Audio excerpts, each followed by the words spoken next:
Hello, good evening, afternoon, morning, night, whenever you find a way to watch or listen to this podcast.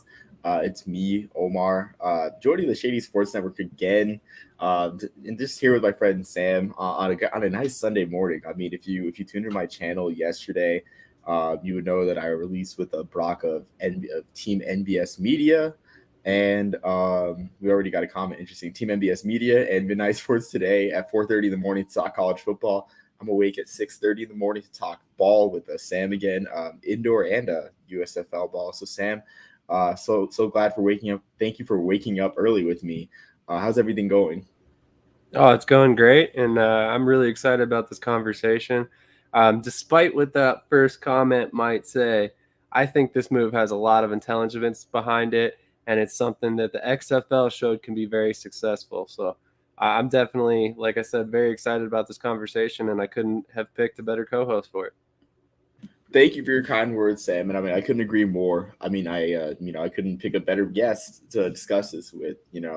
I mean, the topic, of course, I'm not sure. Oh yeah, I'm not sure if you can see the title for those watching. Is should the USFL partner with the indoor or arena league? And I published a piece on the website, kind of analyzing this. But for starters, the IFL and XFL have, I guess I wouldn't say long running, but I mean they've been ahead of the game, ahead of the curve of the USFL in having a partnership where it started off in like February or so, where the XFL and IFL agreed to where the XFL would allow players cut by the XFL to go on to the IFL. I guess the IFL would have first dibs, on those players, and the IFL and XFL would share game tapes in terms of scouting and everything. And it worked out because I know the Massachusetts Pirates got a couple guys on XFL rosters, and I'm sure other teams did too.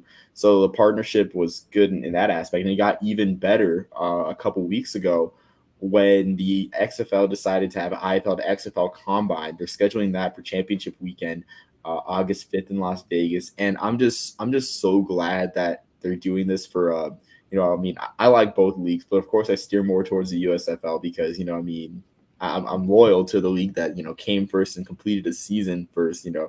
But yeah, like I mean, it's just great that they're making the IFL championship an actual like event. It really has an event type feel, kind of like a Super Bowl weekend type feel. But the IFL and XFL are just killing it with their partnership, and I mean the USFL has just kind of been sitting on their hands, which is why the question of the day is like, should the USFL partner with an indoor league? Absolutely. I love what you said about the XFL and the IFL partnership. And I love how it's kind of evolved as the season went on. We heard about the partnership early on. We saw several significant IFL players end up in the XFL, guys like Matt Elam. Some other names are escaping me currently from the Vegas Nighthawks, Mr. Hurriel. There were a couple Massachusetts Pirates players, like you said, as well. Just guys that were sprinkled from throughout the league got opportunities due to this partnership. And it showed that despite the fact that the indoor football league is completely different than the XFL in terms of their gameplay, it's on a 50-yard field, etc., there's value to that playing time for these players because they continue to develop, they continue to work on things that, maybe these coaches say, hey, I need you to work on your leverage, the way you hand fight with an offensive lineman, stuff like that. You can't learn that stuff. I mean, you can through practice, but the live reps are so much more effective for players, whether it's indoor or outdoor.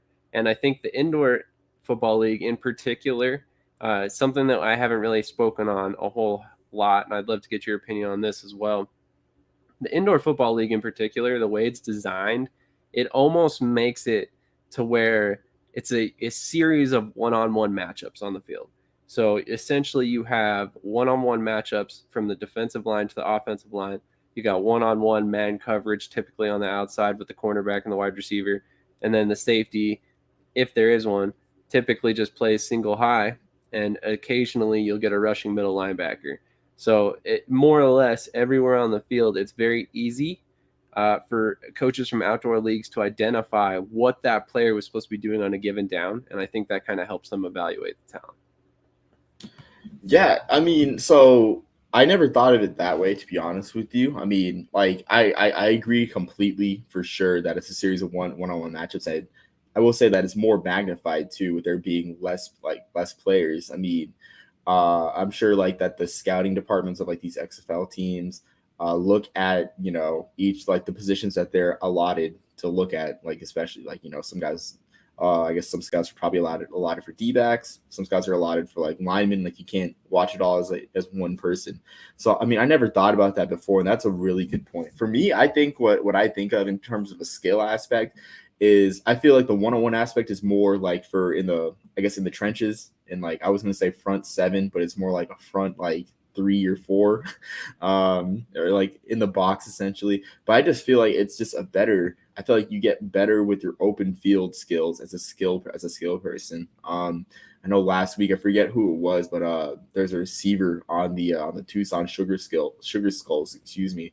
Watching them play the Duke City Gladiators, it was just so great in the open field, and I can just imagine like how much better he would be with like more space, per se. Now, granted, there's a lot more people, like 4 more people per side in the outdoor game, but still, it's still a great, interesting thought to see like he's making people miss like this in a condensed environment like that. I can just imagine how he is in the open field. So that's just something I think of as well. I also think the game's more fast paced for sure. I feel like I don't remember any quarterbacks like getting looks from the IFL to the XFL, but I feel like the clock is definitely your clock is just definitely like more. I guess it's quicker. It's got a quicker time for it to run out as well. And your timing too pre-snap has to be better as a quarterback with the forward motion. That's what I mean that's what I take away in terms of the value for court, or I guess for players in the IFL to the like XFL. Yeah, I mean, I love what you brought up there. Although there were a couple quarterbacks that ultimately got looks from indoor football leagues, there was only, I believe, one that came out of the IFL, and that was D'Angelo Fulford. And if you really look at it, he was in the MLFB, so there was outdoor film, very recent outdoor film, for these teams to look at. But then I think we also had Vincent Testaverde Jr. land with the Battlehawks.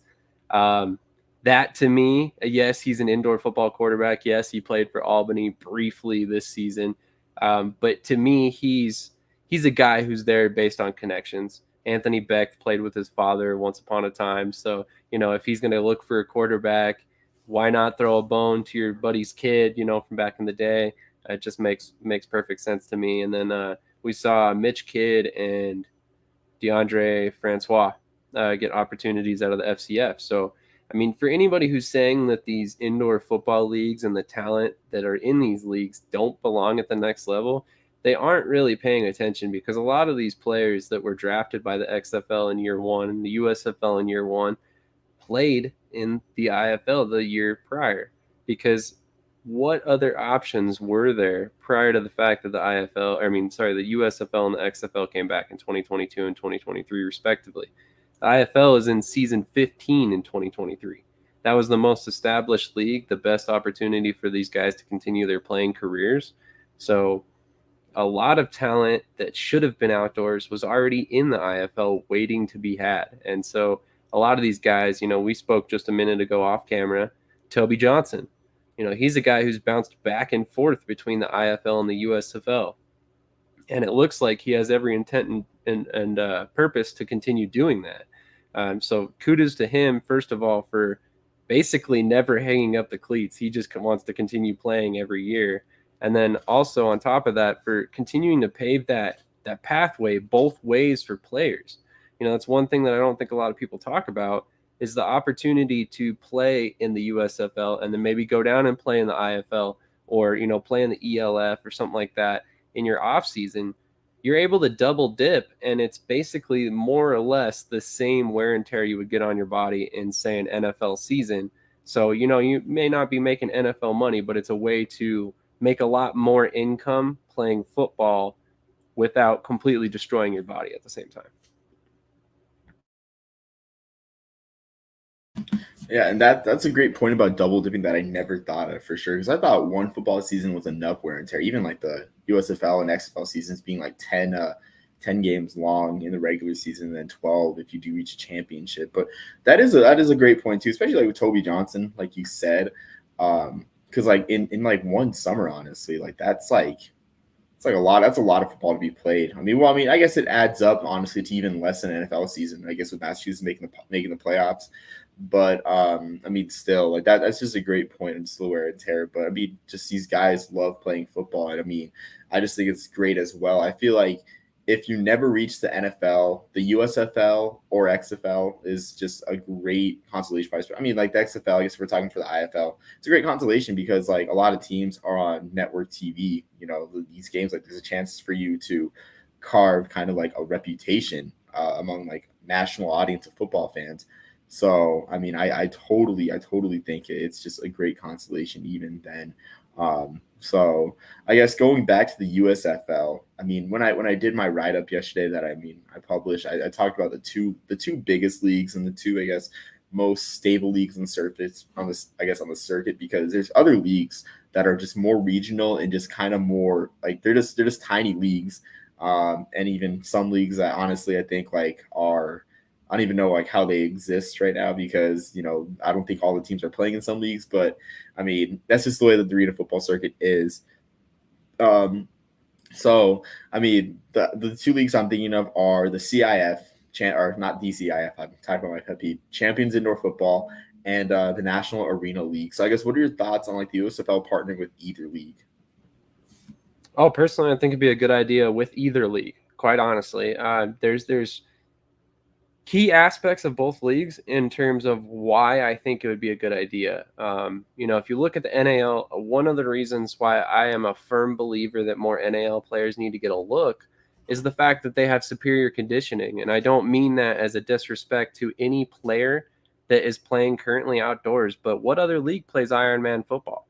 A lot of these guys, they might be an offensive lineman. They're going out and playing defensive line on defensive snaps, and they're probably playing some special teams in there as well, occasionally getting a breather. But offensive linemen at the outdoor level don't ever do that. You might catch an offensive lineman on the field goal block unit, in terms of trying to block a kick because they're taller, maybe they can jump well.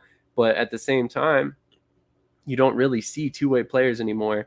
And I personally think that if giving these guys opportunities gives you not only depth, because most likely, again, these guys are going to be coming up and have to work their way into the lineup, but it also brings in special teams acumen because all of these guys have played special teams or defense, which is applicable.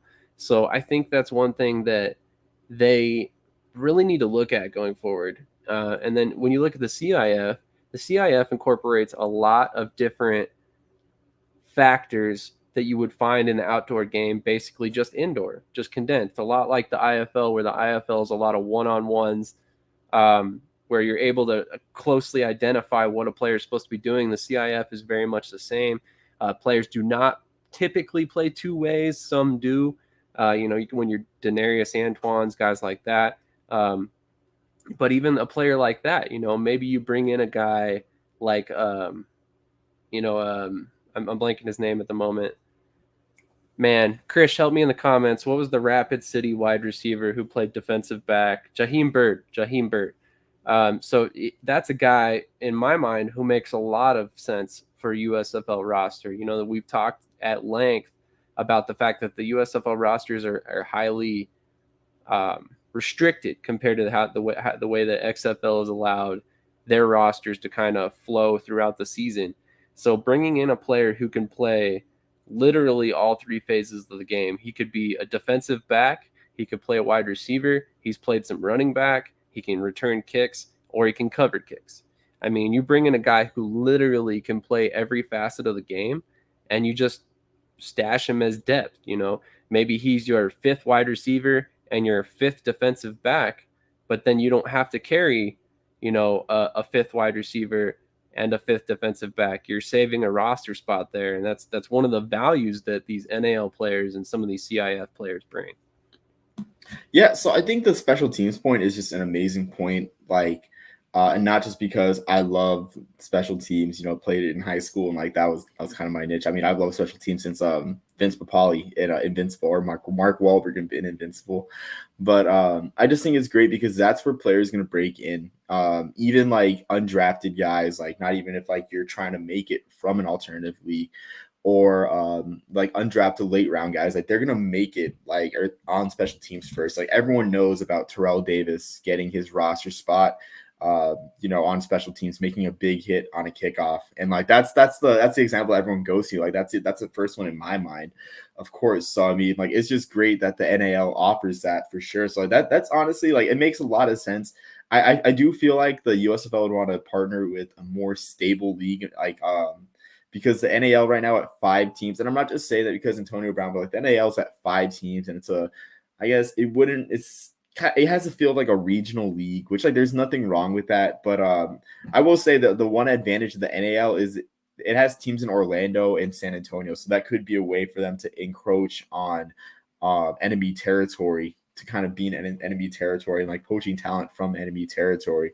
But I mean, I totally agree with that for sure. And I mean, of course, me being a fan of fullbacks, like I feel like with the NAL style of play, you could definitely get a Patrick Ricard type player, type fullback. Like even though I think the only teams out of the 8 that use fullbacks are Birmingham, Bobby Holly, and then of course the Pittsburgh Maulers with Mason Stockey, but like Mason Stockey's like an unconventional fullback. Like they use him in unconventional ways, which irks me. Like he played fullback at Wisconsin, but they have him lining up at tight end or in the slot. But there's just so much flexibility there for sure. And then I guess with the CIF too, like I do think the CIF is more stable than the National Arena League. But the only problem with it is if the USFL, I guess, wants to sort of expand its interest in like viewership, the I guess Midwest, and I guess I don't even know what to consider Wyoming, but like the Rocky Mountain area isn't like the best kind of area, I guess, to kind of grow. I mean, there's people there, but there's like not, I guess, a lot of people. Yeah, in relativity, I could definitely see that point.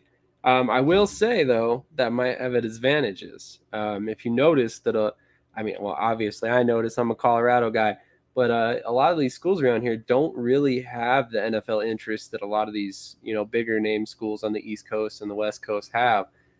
You look at like say a CU, a CSU, we might get a couple guys drafted to the NFL each season, but realistically, you look at these USFL rosters and you'll see University of CSU Pueblo, or you'll see, CU, CSU. You'll occasionally see Air Force. We've got all these Division I schools in the state that kind of don't get the recognition that they deserve at the NFL level, but at the USFL level, there's guys scattered throughout, and I think that's something that when you look at partnering with teams in terms of I apologize. When you look at partnering with teams that you want to be able to kind of expand your horizons when it comes to the scouting department, in my mind, it makes a lot of sense, again, to partner with the CIF because the NAL teams kind of reside in or around the areas that you're more or less already scouting. But the CIF kind of pushes it, more to the West Coast, more in the Midwest, away from some of your teams to where you're kind of expanding your horizons. And I think that would be like an asset to the USFL overall.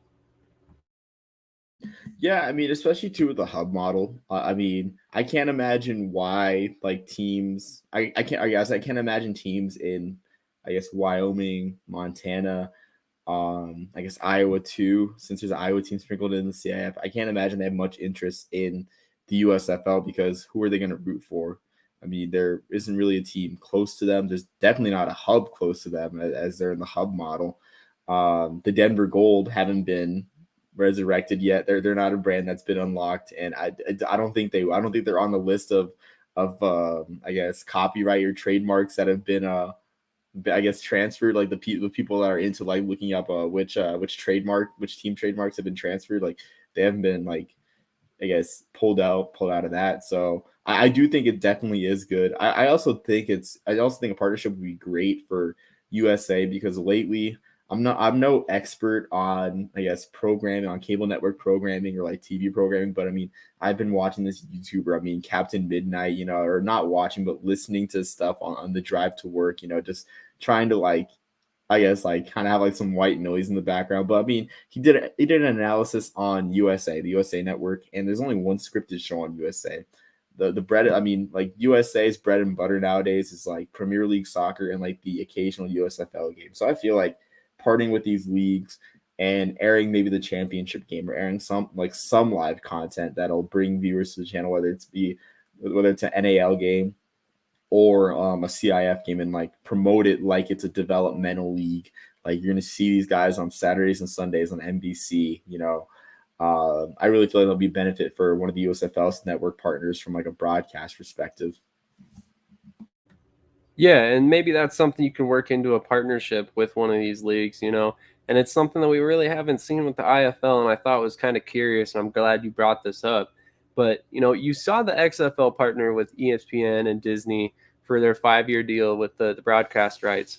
Why is it that we see the IFL on CBS and not on ESPN or something like that? The ESPN's got all these different channels. You're telling me that you couldn't find a place for the IFL games?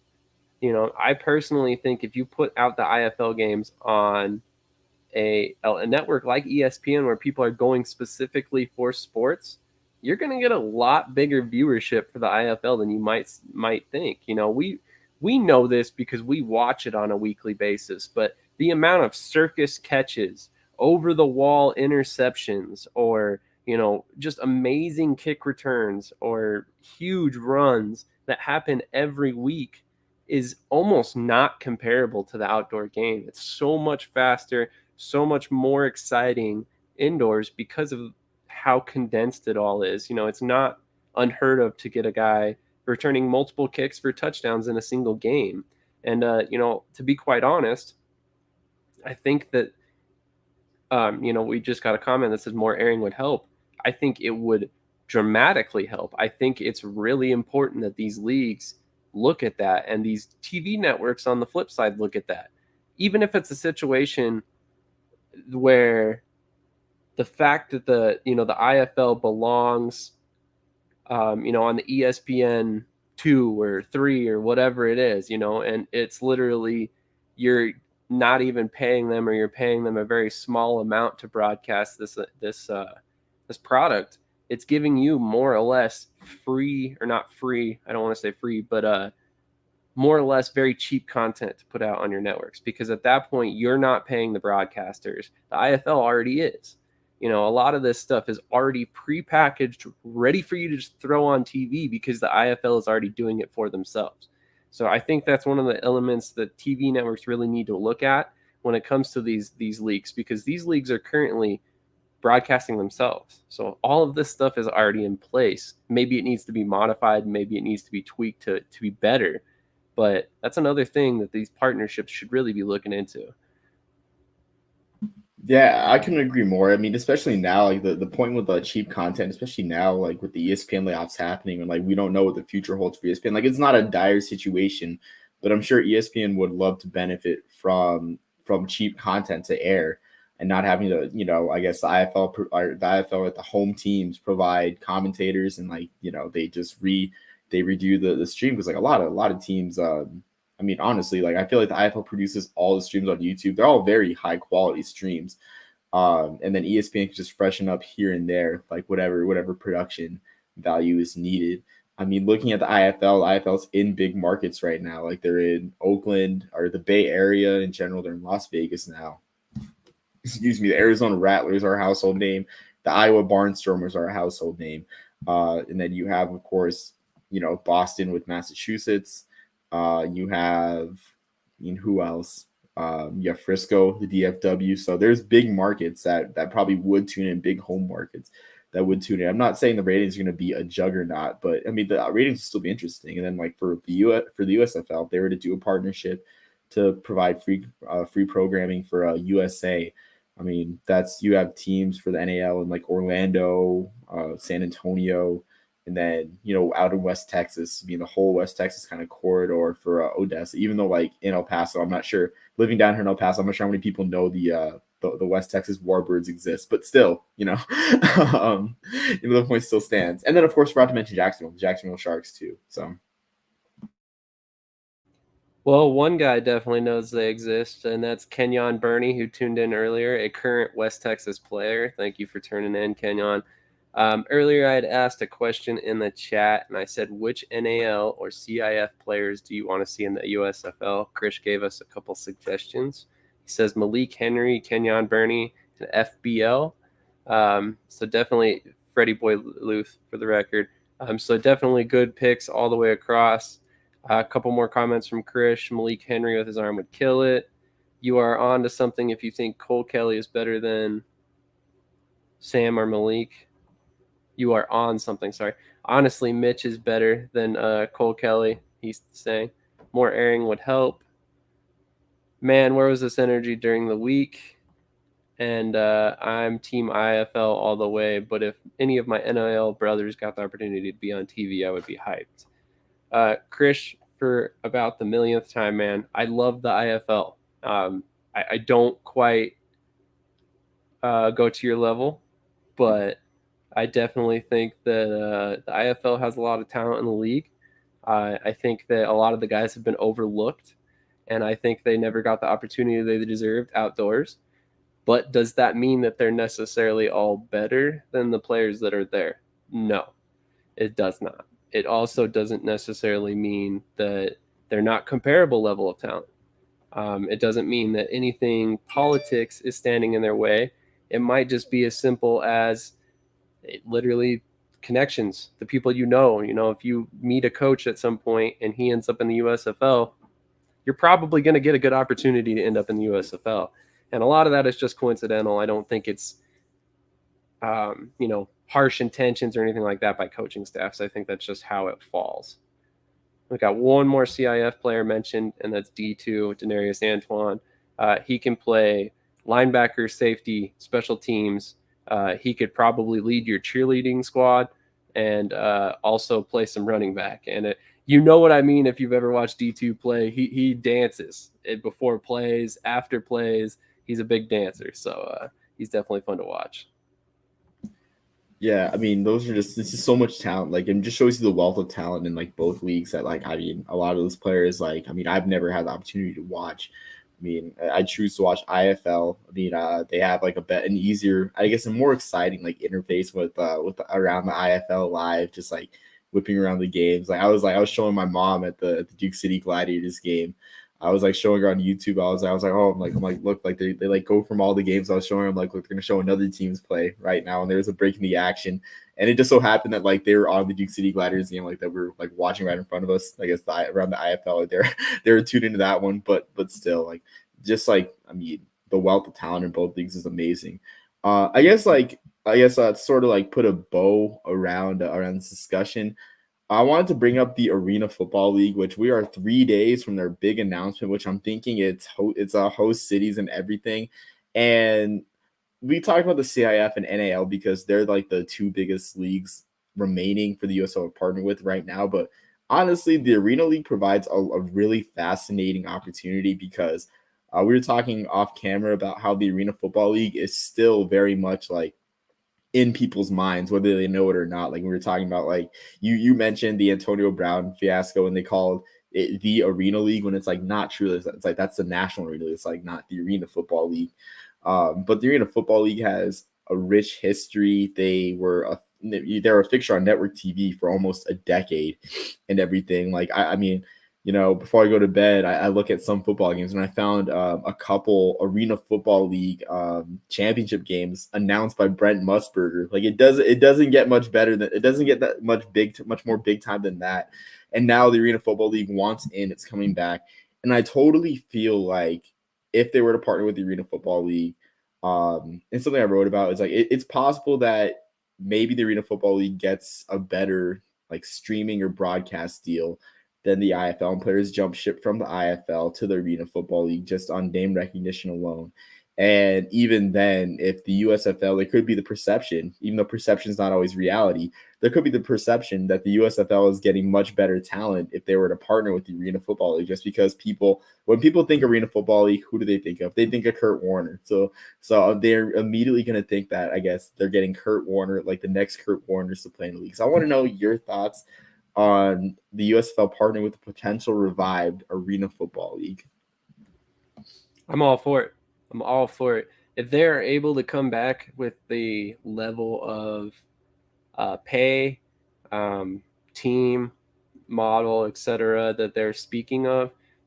Just to give everybody an idea, they're talking about a $700,000 payroll budget, which, if you're looking at a 25-man roster, which is pretty standard for indoor football leagues, you're talking about roughly $28,000 per player. Obviously, that's not accounting for mid-season signings. Da, da, da, da, da. As you can tell, I've looked at this quite a bit. But to me, if you really have that level of play, who are the players you're going to get? You're going to be getting the players that are right outside the USFL. You're going to be getting the cream of the crop of the indoor football world, because you're going to be paying quite a bit more than what the IFL is currently paying. You're going to be paying a little, quite a bit more than what the NAL can afford to pay, especially with the way the league's going currently. Things may change quickly depending on how everything shakes out for 2024. But I personally think that partnership would make a lot of sense, especially if they end up playing the Ironman ball that we know from the AFL. I spoke about the thought process with looking at NAL players and the fact that they can play both facets of the game, and that helps the smaller rosters. Well, it's the same thought process with the AFL, except now you're getting literally the best of the best.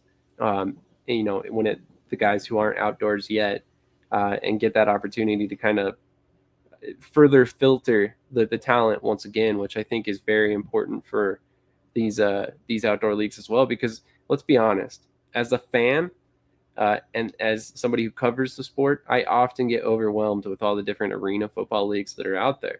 And a lot of times, as a scout, you may not necessarily know that, hey, the American Arena League 2 that's coming back in 2023 isn't the same league that was, the AFL from 2019 or something like that, because they haven't closely tracked all the different changes in the world. So that's one of the things. Like, you might spend a lot of time on a league that really isn't up to the same par that the NAL, the CIF, and the IFL is, if you don't know a whole lot about these leagues. So it's kind of interesting to look at it from that perspective. And I think that partnering with the league that could be positioning themselves to be the premier indoor league would be honestly the best bet for the USFL. Yeah, I mean that's just like a great point in terms of like the talent, because I didn't know, honestly. I'm not really sure of like the pay levels of each league.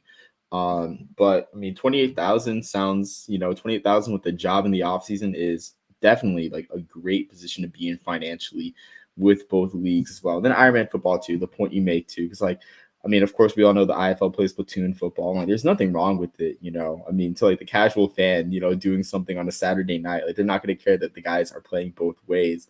But the scouts, I mean, that they'll notice that for sure, like you said. And the Arena Football League does provide that. I guess something as well that, I mean, I just overlooked too, with like the Arena Football League coming back, is with I guess with like the goalposts. We all know about like the goalposts. Like, I mean, the I don't even know what to call them, the whatever name they are, but do you know what they're called, I guess, officially, like, or like with their nicknames? Are you talking about the rebound nets? Yeah, the rebound nets. Yeah, I don't know if it was a net or if it was like made out of metal. Because I've never been to an arena game. I've only been to indoor games. But with the kickers too, is like something for me.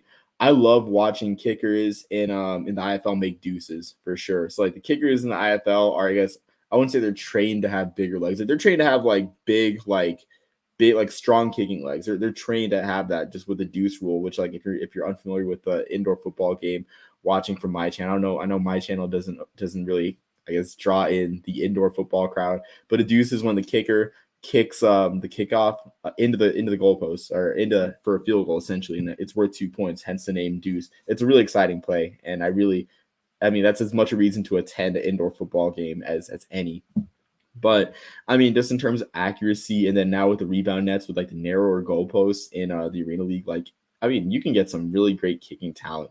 I know for Duke City, they have former XFL 2020 kicker Ernesto Lacayo.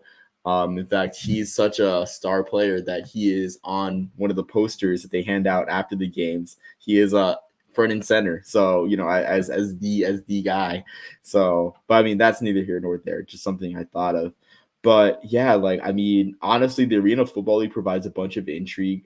I'm not really sure like what cities they'll go into, but I do think the USFL can definitely like steal the show from the XFL because we're in the middle of the spring football war, whether you like it or not. You know, I mean, I'm in a group chat with a guy that talks down to the XFL. Like he even said that MLFB was better than XFL. And I know it's trash. I like for me, I just love having football like year round. Like I mean, I love Luis Perez, so I like the XFL. Like I have no reason to hate the XFL with Luis Perez balling out and finally winning a spring football championship in his story. So, but yeah, the scene's just so much crowded now on the indoor football and arena football circuit now. 100%. Football in general is crowded, but that's good for us, the fans. I mean, we have nonstop football for the first time in I don't know how long, and it's awesome to watch. Guys are getting opportunities that maybe 5-10 years ago they never would have. And we were talking about that in our News Hub group chat just literally yesterday. There's players that are re-signing right now to their second USFL contract. Think about that for a minute. Only one other time in my lifetime has a spring league even made it that far to year 3, and they folded mid-season in that third season in 2012, the UFL. So the USFL is doing plenty to survive long term, and they're not only doing that, but they're providing hope for these players. It's been so many years since a spring alternative football player that plays outdoors can develop year over year in the same league, and that's saying a lot because we've had the XFL in 2020, which looked like it was going to be very promising. The AAF in 2019, it looked like it's going to be very promising. Luckily we finally got the USFL and the XFL, which look like right now they could be here for many, many years to come. But the thing is, we have to support all these leagues. So we need to stop this competition between which league is better, and we just need to watch football. I mean, right now we have so much good football at our disposal that there's no reason to have this competition. I mean, obviously the leagues are in competition for players, coaches, etc., but there's plenty of talent to go around. So I mean, it's good football whether you're watching USFL or whether you're watching the XFL. It's good football on the CIF, the IFL, the NAL, all these different leagues. So it's awesome that we have these opportunities to cover these leagues, to watch these leagues. And I think, honestly, going forward, it's really only going to get better. Yeah, I couldn't agree more, honestly. I just think people, like for me, when I first saw that the XFL was coming back in 2023, my first thought was like, this is the closest we're going to get to the XFL or to the AFL versus NFL war that like our grandparents, witnessed. So like, I mean, I'm excited for that. So I'll sit back and watch. I won't do any arguing for any league, but like, I agree. Like, we just got to sit back and because the AFL and XFL, or sorry, the XFL and the USFL seasons are back to back. Like, I mean, for the most part, there's some competition in the later weeks of the XFL season, but I mean, it's just sit back and just watch, players grow and watch stars be born. Like Alex Magoo, what Alex Magoo did was special. I appreciate that, Chris. But what Alex Magoo did was special this year, and the fact that it was in front of like mostly a network TV audience on Saturday afternoons, where like it's a summer. At least down here in El Paso, we're in the middle of a record heat wave, so I can't imagine people are doing like much outside or want to do much things outside. So I'm pretty sure it's like that's a reality for most of the country where people just sat indoors and just watch like Alex Magoo cook and everything. So it's just a special time to be a football fan, like you said, Sam. I don't think I could have said it any better. I mean, I would agree. We're very lucky to have all these leagues right now, and it's up to us to keep them here. So, like I said, I mean, we can sit here and argue about which one's better, or we could just support them both and have both, and then everybody gets their preference. So, I personally am in the second boat there. I'm going to support every football league that's paying players and housing them and doing the things that they said they're going to do. Sorry, MLFB, you don't fall on that list. So whoever was saying the MLFB belongs above the USF or the XFL, wow. But yeah, any other final thoughts? I'm pretty much out of my thoughts on this subject. Yeah, me too. I'm pretty sure that MLFB com was just to stir up, some anger among XFL fans. But I mean, it was still definitely a shock. There was definitely a shock factor seeing that, and I think it was fun. I'm like, wow, I'm like that's a crazy take, just with everything that happened with MLFB. But no, I don't have any final thoughts. I'm just excited, and I mean, I feel like it would be cool because I guess the IFL and XFL kind of feel like, I guess, a double A and triple A type model if you look at baseball. So I kind of feel like building that kind of minor league farm system in football, even if it's like not like the way that baseball function, that I guess even if it's not the same way that Major League Baseball functions, I think it would still be great for the game of football to have that kind of structure. I would agree. I think it's important because you never know which diamonds in the rough you're going to find. Let's not forget that before Cavante Turpin played in the USFL, he was in the FCF. He was in the IFL. In fact, he didn't even really go very far in the IFL. It wasn't until he got his opportunity in the FCF and later on the ELF that he ultimately ended up in the USFL and ended up the MVP and later an NFL Pro Bowler. So, you want to talk about how these guys make these leagues. Sometimes you make mistakes in your life and you end up where you don't belong, talent-wise. And Cavante Turpin's a perfect example of that. He's a guy who made some mistakes in his life, ended up in the IFL, did not really, like I said, panned out, but he kept his head down. He continued to work, found another opportunity, and now he's in the NFL. And we saw Brandon Aubrey. He just signed a 3-year NFL deal as well. He was a former MLS kicker that went to the USFL 2 seasons ago. So, I mean, if you don't think alternative football is making an impact on the NFL, you're not really paying attention. Yeah, exactly. I mean, of course, like you got PJ Walker too. PJ Walker, who, beat Tom Brady. I mean, if anything else goes in his happens in his career, like at least he beat Tom Brady head to head. And of course, Taylor Heineke, like, so like the stories are endless. I know I just mentioned quarterbacks, but the stories are endless with all football. Dearness Johnson as well. So very excited for the future holds, and hopefully the USFL makes this happen. Find these diamonds in the rough, like you said, Sam. But that's all I have to say, Sam. Do you have anything else? Anything else to add? No, I think we put a pretty good bow on this one. With that, thank you everybody who tuned in. If you haven't hit that like button so far, make sure you do. Also, if you have not subscribed on the Hardware podcast yet, make sure to go check them out on YouTube and Instagram as well, correct? Yeah, Instagram and TikTok. We've been posting football memes that have gotten good engagement lately. So serves as some kind of, I guess, like product placement. But yeah, so Instagram, TikTok, and YouTube, please. So definitely go follow all of our pages.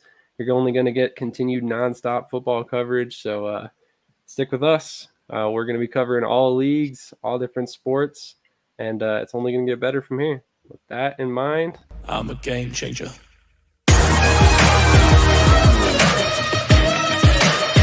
I'm a game changer.